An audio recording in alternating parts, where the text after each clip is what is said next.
Constitución, a la Constitución que se ha aprobado, que ha sido convocada para la consulta del referéndum, le negaron el derecho de debatirla, el derecho de leerla, de analizarla, de comentarla.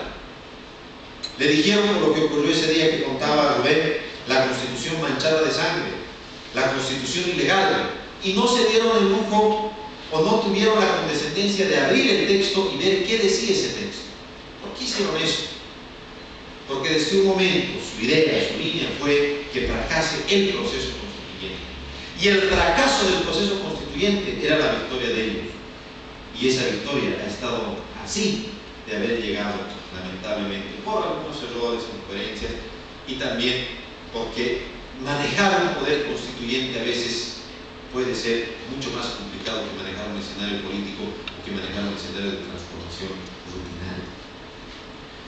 Cuando se instaló la Asamblea Constituyente, ¿se cometió un error en la convocatoria? Sí, se cometió un error. Lo podemos asumir como un error, no nuestro, pero se cometió un error en quienes en ese momento lo trabajaron. Se colocó 2/3 para la aprobación del texto de la Constitución. Pero no se lo hizo deliberadamente, se lo hizo siguiendo una tradición jurídica boliviana. Todas las constituciones oprobias, constituciones sin ninguna legitimidad democrática, habían sido siempre tratadas por 2/3. En la Asamblea Constituyente quisieron aprobar y hacerlo todo por 2/3, contradiciendo lo que decía la ley, que en una interpretación lógica, sana, natural, en la aprobación final de la Constitución, en ese acto solemne necesitaba 2/3.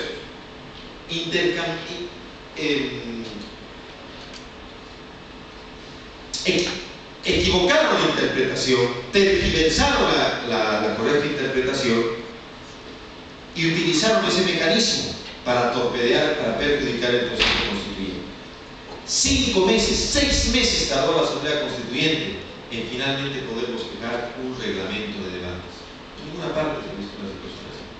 Pero no era en realidad que les interesaba los 2/3, les interesaba que se coman el tiempo y no lograran hacer una verdadera Asamblea Constituyente, no lograran plasmar en la realidad del trabajo constituyente. Cuando finalmente eso se sacó, hubieron canalladas, yo lo digo así de frente, canalladas como las del expresidente Jorge Quiroga, que ahora defiende el texto constitucional y dijo: se está pretendiendo romper el país en 36 nacionalidades. Claro, porque la connotación y la calificación del Estado boliviano a través de la Constitución era de un Estado plurinacional, formado por 36 nacionalidades. Jorge Quiroga es un hombre formado, es un hombre que conoce, pero quiso entender que la gente era como la señora que nos comentaba esta mañana el compañero, una persona que entiende una terminología y una explicación diferente para algo diferente, lo del título nobiliario. Y le vendió a la gente el discurso de que se quería partir el país en 36 estados. El término nación y estado en un sentido jurídico es usado a veces como sinónimo, pero cualquiera de nosotros sabe, cualquier ciudadano sabe que el término nación tiene 2 acepciones: la acepción jurídica y la acepción sociológica, y por lo tanto nacionalidad tiene una acepción en el sentido jurídico y una acepción en el sentido sociológico. Por supuesto que la Constitución se refiere 1 y 1000 veces al sentido sociológico, a esa adscripción subjetiva que es la persona, el ser humano, a una nacionalidad, a un elemento, a una forma de agrupación, a una forma de organización para que se sienta identificado por lazo subjetivo. Pero tergiversaron la explicación y pretendieron hacer ver que queríamos partir el país en 36 estados, semejante canallada. No ha cambiado la calificación de Estado plurinacional, y hemos informado a Jorge Quiroga, hasta dice que hace campaña por un texto constitucional, contradiciéndose a sí mismo. Tercer elemento que utilizaron, el tema de la autonomía. En Bolivia,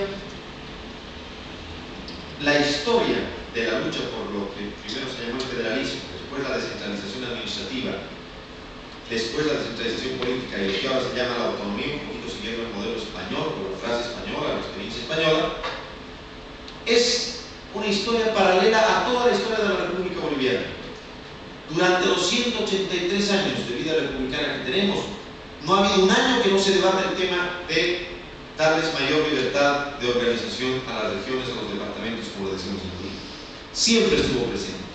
Y siempre este tema fue un tema utilizado por sectores de la derecha, utilizados por los sectores a su conveniencia, cuando se veían marginados del poder central. Les podría citar varios casos de ejemplo, pero no es la idea de hacer una charla histórica. Cuando se veían marginados del poder central, lo que hacían era refugiarse en las regiones, movilizar a la gente y decirle a la gente: salgamos a pelear por la autonomía, por el federalismo, por la descentralización. Varias veces estuvieron a punto de partir el país por esos fines. Y cuando volvían a tener el poder nacional, eran los primeros en olvidarse, en archivar, en encarpetar las demandas del federalismo, de descentralización administrativa. La revolución o la guerra federal de 1899 es un ejemplo. Hubo un referéndum en Bolivia, un referéndum parcial, cuando no había voto universal, el único referéndum que hubo en más de 150 años de vida, el referéndum de 1931. Estos mismos líderes, que ahora se dicen líderes regionales, en su momento eran diputados, eran senadores y se encargaron de encarpetar las demandas de las regiones. Pero no, ahora era el pretexto ideal, era el motivo ideal para perjudicar a la Asamblea Constituyente, traer un modelo de autonomía tremendamente duro, tremendamente secano. Y ahí cometimos otro error. No cometimos nosotros. El pueblo, quién sabe, no se orientó correctamente. No identificó a la autonomía como una medida necesaria, de una transformación profunda. ¿Qué es necesaria? Con límites, manteniendo la unidad nacional, pero es necesaria.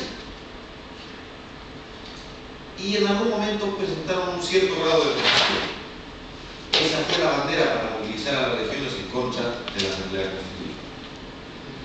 Y finalmente, cuando todo esto se había podido sobrepasar, escollo a escollo, y la tarea de la Asamblea Constituyente, con muchas dificultades, con mucha gente, con 255 personas trabajando, con un grado de capacidad técnica en muchos casos demasiado precaria, y hasta con una resistencia al asesoramiento técnico por esas condiciones subjetivas que nos da a todos los seres humanos las experiencias vividas, ¿no es cierto? Dijeron: no, aquí los doctores toda la vida nos han engañado. Y alguna vez dijeron: no, hasta los españoles nos han colonizado tantos años y nos veían mal a los doctores, nos veían mal a los españoles.